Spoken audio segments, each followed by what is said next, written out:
السلام علیکم ورحمۃ اللہ۔ آپ کا سوال ہے زانی اور چور جنت میں کیسے، یعنی زانی اور چور جنت میں کیسے جائیں گے؟ تو جی میرے پیارے بھائی، نبی علیہ الصلوۃ والسلام نے فرمایا کہ جس نے لا الہ الا اللہ پڑھا وہ جنت میں جائے گا۔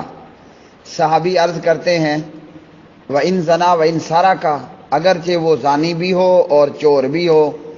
تو نبی علیہ الصلوۃ والسلام نے فرمایا وَإِن زنا وَإِن سَرَقَ، کلمہ پڑھنے والا اگرچہ زانی بھی ہو اور چور بھی ہو تب بھی وہ جنت میں جائے گا۔ صحابی پھر کہتے ہیں وَإِن زنا وَإِن سَرَقَ، اگرچہ وہ چور اور زانی ہو تو کیا پھر بھی وہ جنت میں جائے گا؟ تو نبی علیہ الصلوۃ والسلام نے فرمایا ہاں، مشکات۔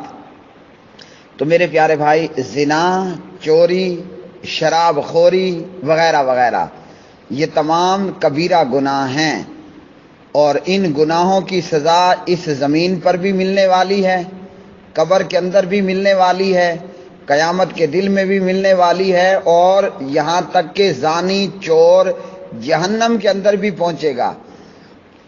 اور زانی اور چور کو، شرابی کو اور دیگر کبیرہ گناہوں کے ارتکاب کرنے والوں کو جہنم کے اندر بھی سزا ملے گی۔ اپنی سزا بھگت کر یہ تمام لوگ جو کبیرہ گناہوں کے مرتکب ہیں، سزا بھگتنے کے بعد یہ جنت میں جائیں گے۔ بلکہ ایسے لوگ جو جہنم کے اندر سزا بھگت کر جنت میں گئے ہوں گے ان کو جہنمیون کہا جائے گا، یعنی جہنم سے نکل کر جہنم کا عذاب جو ہے وہ لینے کے بعد جنت میں آنے والے لوگ۔ تو اس لیے زانی چور اگرچہ کبیرہ گناہ ہے، اگرچہ دنیا کی بربادی ہے، قبر کی بربادی ہے، آخرت کی بربادی ہے، جہنم میں جانا پڑے گا، جہنم کا عذاب ہوئے گا، لیکن یہ کافر نہیں ہے۔ اور جو کافر نہیں ہے اور گنہگار کلمہ پڑھنے والا کبیرہ گناہ کا مرتکب ہے وہ بالآخر سزا بھگت کر جنت میں جائے گا۔ ہاں، خارجیوں کے نزدیک یہ تھا کہ وہ کبیرہ گناہ کے مرتکب کو کافر کہتے تھے، جبکہ یاد رکھیے مسلمان پر جس نے کفر کا فتویٰ لگایا اور وہ جس پر فتویٰ لگا دیا گیا وہ کافر نہ ہوا تو فتویٰ خود فتویٰ لگانے والے پر آئے گا۔ تو اس لیے خارجیوں کا یہ فتویٰ خود انہی کی گردن پر تھا۔ گناہ کبیرہ کا ارتکاب کرنے والا کافر نہیں ہوتا، گنہگار ہوتا ہے، اور گناہگار کے لیے اللہ نے دنیا کے اندر، قبر کے اندر، قیامت کے دن میں جہنم کے اندر بڑا بڑا عذاب تیار کر کے رکھا ہوا ہے۔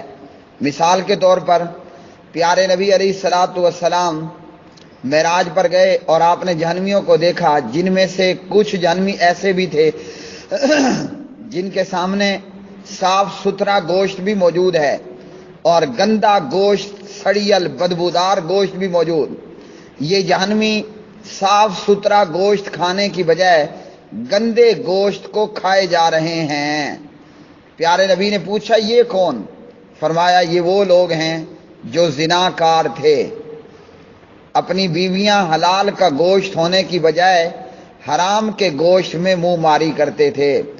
اسی طرح اور بھی بے شمار ان کے لیے عذابات ہوں گے جہنم کے اندر، لیکن یہ کافر نہیں ہیں، سزا بھگتنے کے بعد جنت میں بالآخر جائیں گے۔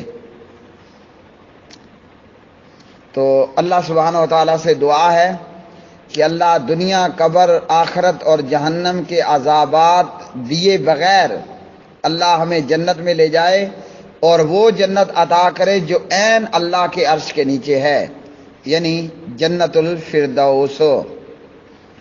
اور وہی سب سے خوش قسمت لوگ ہوں گے کہ جو ان اعلیٰ جنتوں کے وارث بنائے جائیں گے اور ان اعلیٰ جنتوں کے حقدار ٹھہریں گے۔